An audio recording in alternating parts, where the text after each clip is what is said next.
Alright, it is day 9 of the Silent Movie Marathon 2, and I can't even remember if, honestly, if I've mentioned this or referenced this, but I've taken the weekends off, basically. So this is Monday, the 14th of September. When did we start? I can't remember what date we started it, but what day I started it, I should say. I always get caught up in that trap, but yeah, it feels like this is kind of the third week in a way, but it's the 9th day of the marathon.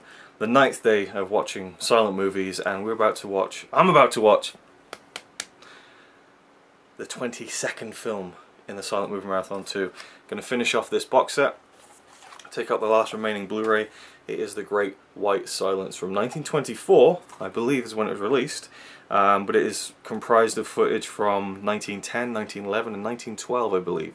It is the official record of Captain Scott's heroic journey to the South Pole, a film by Herbert Ponting with new music by Simon Fisher Turner. I don't believe the original score is available in any way for this, or even if there was an original score. So yeah, I've got no choice here, going with the Simon Fisher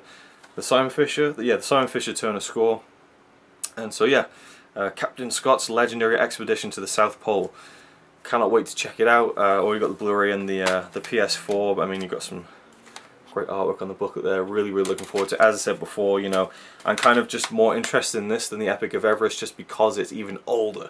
It's from 1910 and 11, and it's like a trip to the South Pole, you know, completely, as far as I'm aware, uncharted territory. So I find it really exciting and interesting, and I really did enjoy the Epic of Everest a hell of a lot. And I'm hoping that it'll be more of the same with this, if not just a little bit better. So let's just dive right into it and just keep on rolling with these silent films. I'm getting amped up already just seeing this incredible footage and just thinking how long ago it was. You know, this is stuff that's over 100 years ago, and I'm here watching it on a Blu-ray of all things. It's awesome. I don't know if you can see outside, there's our cat Lily.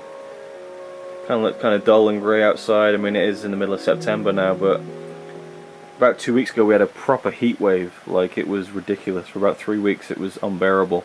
The complete opposite of this, I would imagine. And so it was kind of impossible to exist in this flat without fans on at any given moment. But it kind of then calmed down once September started and the marathon started, which was great. But it's starting to creep back up again now. So I've actually got a fan on me on full blast. Probably see all the dust there that I should clear out of it. But yeah, I'm feeling boiling. So watching a film like this with a fan on me is going to be quite interesting. Not really, I suppose, but just looking the juxtaposition of feeling hot and bothered with images of freezing cold climates is going to be just interesting, I guess. Now, let's play and watch The Great White Silence. It says Herbert Ponting's original negatives were acquired by the BFI National Archive in 1944. So from that and a Dutch release print was used to reconstruct the film, with its tinting as toning as released in 1924. Very cool. I love it when stuff like that happens, and that's how the restoration comes about. Here we go.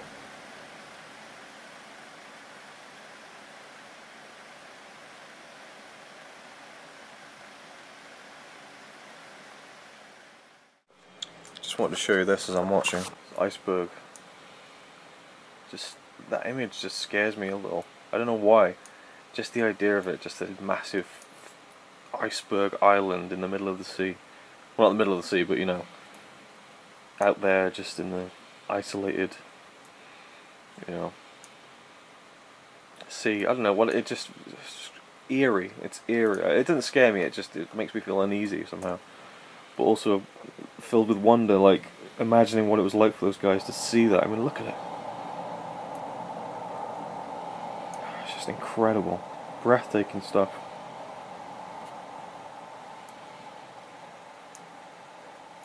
Just the sheer power of nature and how this world is just so much bigger than all of us.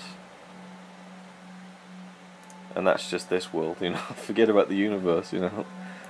Yeah, and again, as it says there, so much more of that iceberg is underwater as well. The score is pretty eerie as well so far. Interesting stuff. I'm half an hour into The Great White Silence after a few breaks just to get dinner and stuff like that. Had some nice chicken salad tonight. I'm absolutely loving it. It's just incredible. it gives me this like swelling feeling inside. It just the images and the music, just a sense of wonder that I can't even describe really. And I'm really enjoying the. I'm assuming it's the writing of the man who made it, Ponting, because every intertitle is in quotes. I mean, there was an opening kind of description that was like summing up, things, and then it says, "And now we'll hear from the words of Ponting himself." So I don't know if like he put the film together or someone else did. I'm not quite sure. I just know that he filmed everything, and obviously has written all these intertitles because he's kind of telling it as if he's kind of writing a book in a way. I don't know whether, I don't know what's the deal is with that. Whether these were written for the intertitles for the film, whether they were taken from his diaries or whatever. I know he didn't die on the trip, so I'm not too sure. And again, the film came out like 12, 13 years after the actual expedition itself. Anyway, I'm enjoying the way that his way of writing. It's fun to read, the way he's describing the things that are going on. He's a good writer. And then this intertitle came up, and it says, "And now I want to introduce you to..." Well, I can't read it. I just can't read it. There would be no point in me reading it, so I'll just show it to you. Yeah, one thing at least I'm glad is that they didn't delete this and censor it, because I don't really believe in film censoring, but yeah. And now I want to introduce you to... Oh dear. The expedition mascot. Oh dear, we're back to this again, aren't we? Oh my god, that is who it is! What a reveal! Oh my god, I'm so glad I got my reaction. Now watch him jump. Oh, okay. Oh my god. This is ridiculous. This is absolutely ridiculous. Oh my god. I can't believe they called the cat. Wow! Oh, that's incredible. That wasn't a fluke. Hard luck. Can't say it. No, I'm not gonna say it. Don't worry, don't worry. Oh my god. Wow! That was so funny. I was expecting it to be a black person. And they called it a mascot. The mascot, yeah. Oh my god. Oh, I wonder what they call the bloody seal. All the penguins. Oh, that was hilarious. I'm sorry, I hope no one was offended by that. I just found it quite funny, anyway. And just incredible to see a cat, as it says, the cat that's come the furthest south of any cat. Alright, it is midnight, and I got done watching The Great White Silence about maybe an hour ago. Just been letting it sink in and reading up stuff about it, watching some of the bonus features on the Blu-ray and DVD. And my cat's just taken a massive dump in the little box downstairs, so I've got the lovely aura of shit just swirling around my nostrils right now, which is really appropriate, but I didn't mean that the film was a pile of shit. I just meant I was just being, flippant. Anyway, The Great White Silence. Incredible. I mean, I can't remember what I was filming during it, but was just having a blast watching it, and it just got better and better, and for so many different reasons. There's a great quote on the front from Captain Scott himself that was written in his journal, in the days leading up to his death in the South Pole. "Had we lived, I should have had a tale to tell of the hardihood, endurance, and courage of my companions." In fact, I think that was written the day that he died, or in the last spot that they stopped moving on from and just froze to death, basically. So yeah, the official record of Captain Scott's heroic journey to the South Pole in 1910, and I believe his death, along with the 4 people that he took along with him to reach the actual South Pole itself in 1912, I believe. I can't remember which month it was now offhand, but they were there for a while. I mean, the film starts and you see them kind of getting on the ship, the Terra Nova, in New Zealand. But point of interest is that the ship actually set sail from Cardiff, Wales, which is where I'm from, so it was really cool to know that. And I guess that's when the journey started, and then they kind of moved around and stuff, and then New Zealand was kind of the point where they would go to the main part of the trip, the expedition down to the Antarctic, and they settled on I forget the Ross ice shelf, something like that, and near the Great Ice Barrier, and then they settled kind of pretty close, I guess, to the sea.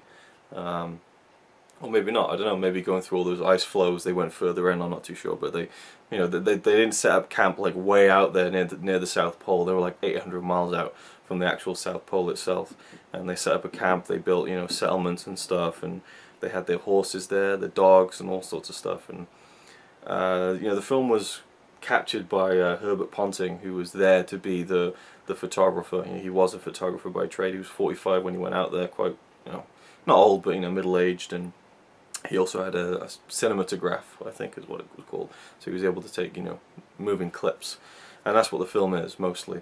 And there's brilliant intertitles. I think I mentioned earlier, the way that he writes them is really funny, kind of taking that kind of very racist name for their cat aside. I really enjoyed it, and just, you really get a sense of who Herbert Ponting was and his own sensibilities as not just a filmmaker but a person when you read those intertitles. There's a lot of stuff, just basically animal, wildlife, what's the word, observing, out there in the Antarctic, where he would film seals and show you like the seal kind of in the water and just kind of biting across the ice with its teeth to kind of make a path for it to kind of waddle up onto the actual ice itself to sleep on the ice and stuff. And you get all these kind of details that he puts into the intertitles, and he kind of makes characters of the animals in a way, and kind of says, and look at this one, and this one's got a is calling for a husband. The penguin sequence in the film is talked about a lot. Most reviews I've read have said that the penguin part of the film went on a bit too long, and there's too much penguins. But for me, it was one of my favourite parts. The music, particularly by Simon Fisher Turner, who I think composed the music when this was re-released. Well, yeah, I guess re-released, but they restored it. I don't think this film was out there to be seen by anyone until, like, past few years, when the BFI restored it and then they did the music because there was no soundtrack for it. But yeah, the music that Simon Fisher Turner put together was really incredible, like really atmospheric and interesting and different, and in the penguin sequence in particular I really loved it. But it shows like the female penguins kind of like getting up and flapping their wings, which is like the sign that they're calling for males to come and mate with them.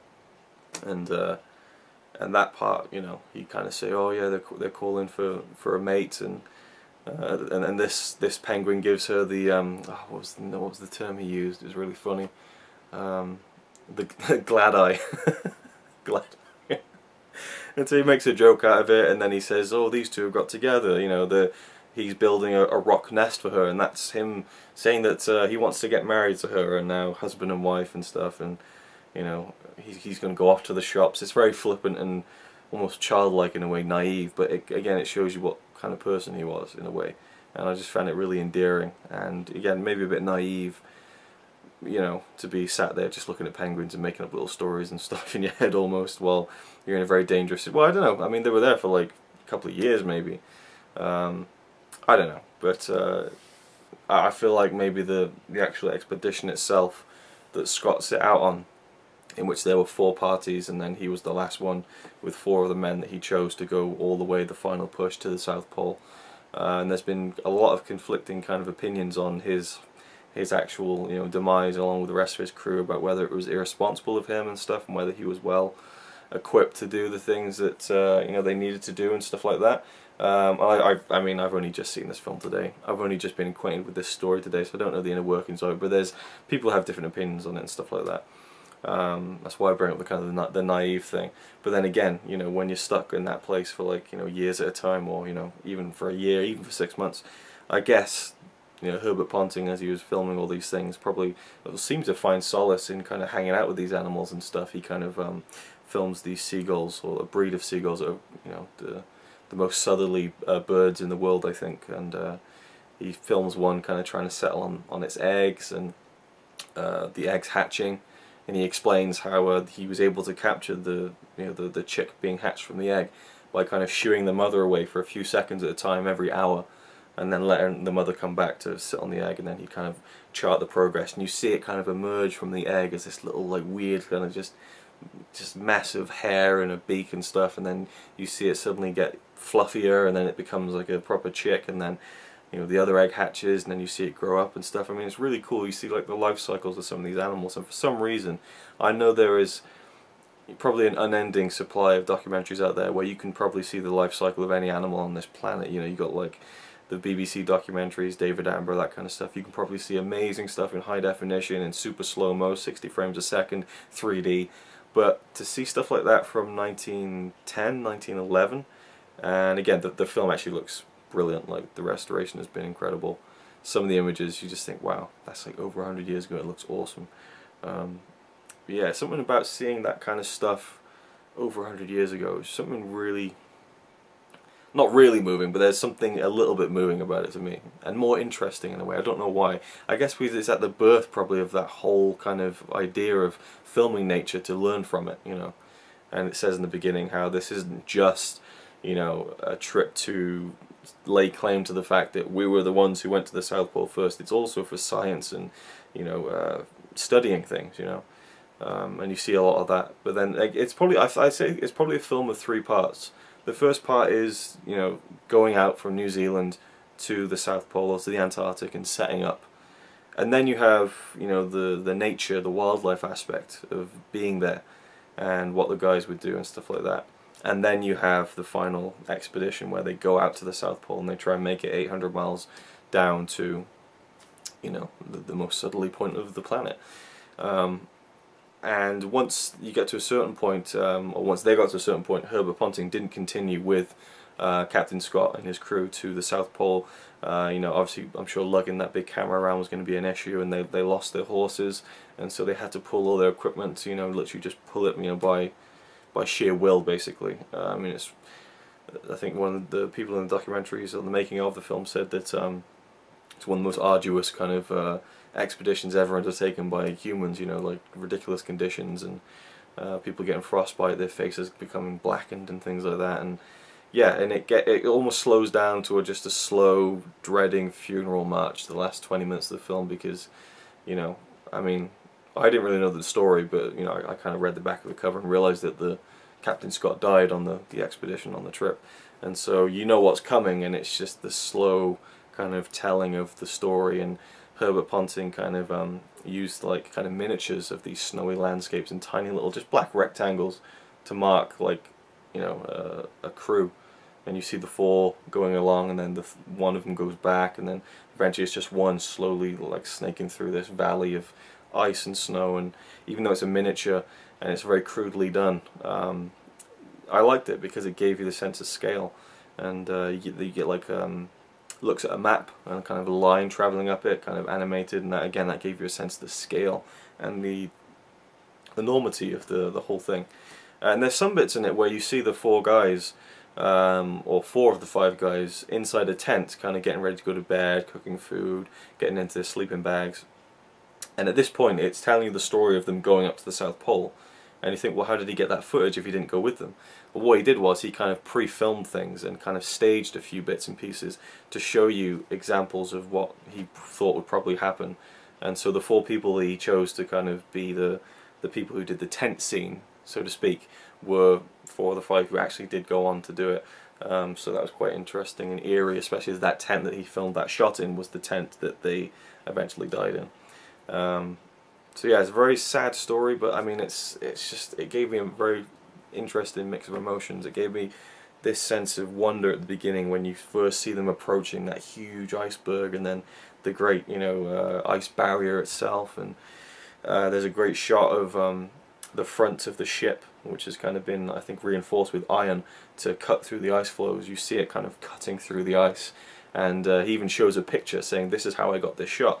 And it's a picture of this long plank like hanging off the edge of the ship, and he's lying on the plank holding this massive camera that's like this big, and he's like capturing the footage, and it's like a still image, and there's some photographs that are used as well. So again, you get incredible stuff. He really had an eye for great shots, and there's just some incredible ones in this. I mean, so many I can think of, and the colour tinting, the toning helped with the atmosphere, the music as well.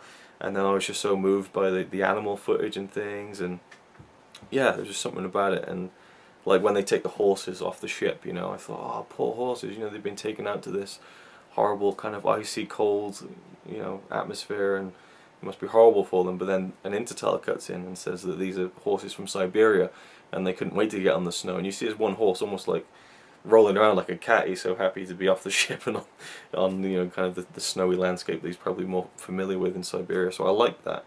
And again, that bit with the cat was hilarious. You know, the name is just terrible, but yeah, it was pretty cool. Yeah, or anything else I can add really? Not much, I guess. I suppose the film itself, I'll give you a few notes on the film. The Great White Silence came to be in 1924. Now again, the expedition took place in 1910, 1911, 1912. Herbert Ponting was there, I guess, for a year and a half, something like that, very roughly, I'm thinking off the top of my head, and then he went back before, I think, the demise of Scott and his crew. So he had all this footage, and he would do lectures and show little pieces of the things that he'd filmed, little clips and so on, and I think he did a couple of thousand of these lectures, and then he would release every now and again, I guess, in the years following, like short bits of it, but never really in full. And I think he lost the rights to it, and then he bought them back, maybe. I think I read something about that in the booklet. And in 1924 he kind of put it all together in this one big kind of, how long is it, hour and 47-minute long film. So this is the 1924 version, and I think it's fantastic, and especially with the score, which is great. I only have one complaint. There's some ambient music, ambient recordings used in the film, in the soundtrack, that were recorded inside Captain Scott's hut, his house that he built in the Antarctic a few years ago. Someone went out there in January of 2010 and just recorded like 4 or 5 minutes of just the sound of being inside Captain Scott's hut, which I think is incredible, to go somewhere 100 years later and kind of record the sounds, which will probably sounded, you know, very similar. But I didn't like that as you're watching the film and as there's an intertitle I'm trying to read, suddenly you hear someone saying, "Okay, I'm inside Captain Scott's hut. It is 10:15, 10:20 p.m. We're here in Antarctic on the Ross Island, and this is Captain Scott's hut, and this is the 10th of January 2010. Okay, I mean, did we really need to be told that during the film? It didn't take me out of it. I was just like, really, did you need to announce that? You know, it would be like watching Star Wars almost, and you see Luke looking out at the twins, you know, the twin sons. Brilliant moment. The John Williams score is building up. It's like, oh, looking out to his future and growing up and coming of age, and then George Lucas kind of just pops his head around and goes, this was filmed in Tunisia, if you wanted to know. Okay. You know, in 1976. You know, you don't need to know that. You know, I mean, you can read about it in the booklet, you can hear about it in the documentary. They've even included it in both 5.1 and 2.0 as its own separate track on the Blu-ray. They were obviously very proud of it, but I don't think it needed to be spelled out by the person who went there and recorded it during the film. I think it kind of, it's the Great White Silence. You know, I don't need someone kind of narrating that they recorded this and here you go. You know. We're going to have Simon Fisher turn up at the beginning saying, "Hi, this is my score, hope you enjoy." You know, that was one thing I didn't like about it. And yeah, I kind of watched the documentary on the score. I was looking at the film on the laptop and kind of keeping one eye and ear on the actual documentary, but I loved how much detail they went into. Like, I think they found the actual record or that they were listening to or playing on the gramophone in the boat scene at the beginning, which is really cool. So we incorporate stuff like the song that was played during the memorial service for Scott and so on, and his crew. So things that are kind of very relevant to what happened in the whole expedition and stuff were used within the score, which I really liked. But one thing I thought was maybe taking it a bit too far. Well, not taking it a bit too far, I understand it, but at the very end of the film you see the picture of, I think, them reaching the South Pole, or their tent when it was found, with, you know, the last remaining members of the crew inside frozen to death, and then the music cuts out, it's silent. And they didn't just not record anything, they recorded silence. And Simon Fisher Turner is like, yeah, so what we did was, on Remembrance Day, we just recorded silence on Remembrance Day and used that in the film. Because it's not just any silence, it's the silence of the whole nation, you know. A little bit wanky, you know, for me it's a little bit like, you know, I get, you know, fair play. I mean, people, I've probably had similar wanky thoughts about certain things when it comes to art and creativity and presenting things and little attention to details. But just me personally, I thought that was, you know, just have it be silent. You know, it seemed like it'd be too much. It would be effort to actually go there and set up recording equipment and spend money to record silence. I don't know. That's just me. My thoughts on that. Anyway, overall, yeah. And again, like the last part of the film is very kind of, it's full of dread, and it's very, you know, it's emotional, but it's not like, it's like a weird kind of vacant emotion, because you just think of being out there and the lives that are lost, and you know, you get kind of journal entries from Scott himself that were recovered, and that's what's incredible about it, is you get to kind of hear what he was thinking in those final days, because he was keeping a diary as he was doing it, as they were trying to get back. And I didn't know they reached the South Pole, and that's almost the most tragic part, is that they reached the South Pole, but Norwegians got there first, and so the Norwegians were the ones who were the first people to get to the South Pole, and they beat them. They beat Captain Scott's crew by 34 days, and so you see the picture of them there at the South Pole, and they don't look that happy, you know, very disappointed. And I think one of the quotes from Scott is something like, "God, what an awful place," you know. And then they've got to get back, you know, they've got to go back another 800 miles. They've been going for months, you know. And that was when it just proved too much, you know. And they died 11 miles away from the next kind of depot they'd set up with like food and supplies, kind of to leave there to get on their way back. And they missed it by about 11 miles, got stuck in a snowstorm, and that was it. Froze to death. And there was another man who got frostbite, and he said, "Go on without me," and they said, "No, we're not going to leave you." And so he said, "Right, I'm just going outside. I may be a while. I may be some time." And he just walked off to his death to sacrifice himself so that his friends would move on and maybe get a chance at surviving themselves, but they didn't, you know. Another guy slipped and knocked his head, got brain concussion, he died too. So very, very sad story. And again, but it's just very weird, because I just feel like, you know, the animal stuff was so like uplifting and interesting and moving, and seeing the journey there was exciting, and then the ending was sad. And overall, I just get this cyclical feeling of just life in a way. Which there you go. I sound wanky saying that, you know. So I guess I can see that I have the same kind of sensibilities in terms of things like that. But I just thought it was very much like life, and I think the need to go out there and have a sense of adventure is very important, and to explore. And just again, I've said that before with when I was talking about this and the Epic of Everest before I watched them. I knew that I'd enjoy this more, and I definitely did, because I think this was just more, I don't know, there was just more to it, you know. It wasn't just a couple of months going up to Everest, even though that was incredible, you know. And it's weird, because when I was a kid I used to love the idea of scale and the tallest mountains or the tallest buildings. I used to obsess over that stuff as a kid. So I thought that I would probably take to the Epic of Everest more than this. But for some reason, when I read up about both films, I just gravitated more towards this, and just the idea of going out there and trying to kind of, you know, lay stake to being someone who discovered something, or not even discovered, but kind of said, I was the first person to go somewhere no one has ever gone before, you know, in our species, as a race, as mankind. And I think about the next step now, you know, I think about Mars, and how it's completely different but almost the same, because if this Mars trip does end up happening, you know, the people who go know they are going there to die, you know. It's just inevitable. There's no coming back from that. And I find that chilling and exciting at the same time. And I think that is how I would describe the Great White Silence: chilling but exciting. And I don't mean chilling in terms of intending a pun. I just think, yeah, an incredible film. It's a 10 out of 10 for me. I wish there wasn't that bit where he says, "This is a recording from Captain Scott's hut." You know, at first I thought it was a genuine recording from Captain Scott, and I was like, "Wow, this sounds great." And you know, a cooler head prevailed, and I realised that wasn't the case. But that I take away from it for sure. But otherwise, you know, it was just a great experience, one of the best documentaries I've ever seen.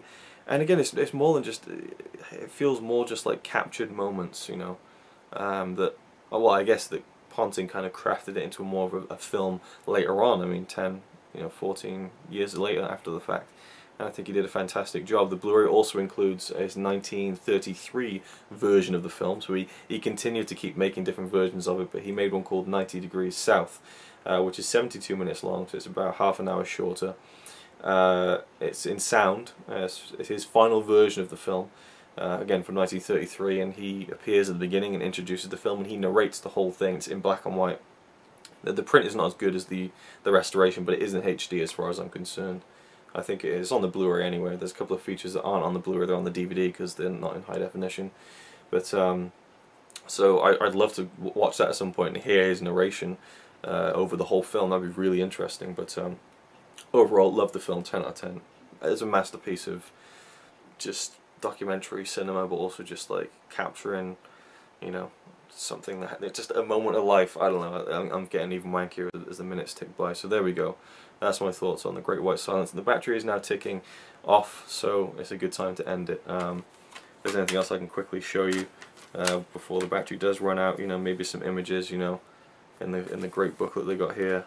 And there's kind of like a poster, I guess, that's for the screening of the film. Again, just the scenery alone was so interesting, and there's kind of the staged tent scene there. And I find it really cool is that the idea that, for me, I see some pictures of just like, you know, 100 years ago, and I think, wow, you know, oh, here we go, there's the four actually reaching the South Pole with the Norwegian flag. That's very interesting. But yeah, one thing that I love about films like this, and this one in particular, is you see a picture from like 100 years ago, and you think, what's the story behind that picture? And I feel like you can pause this film at any point when it's a video clip, and it just looks like a great old picture, and then you can press play and you can see it unfold in front of you, and that is the magic of this film and seeing it on Blu-ray. So one of my favourite films of the whole marathon so far. There we go, The Great White Silence, film number 22 of the marathon on day 9. There we go.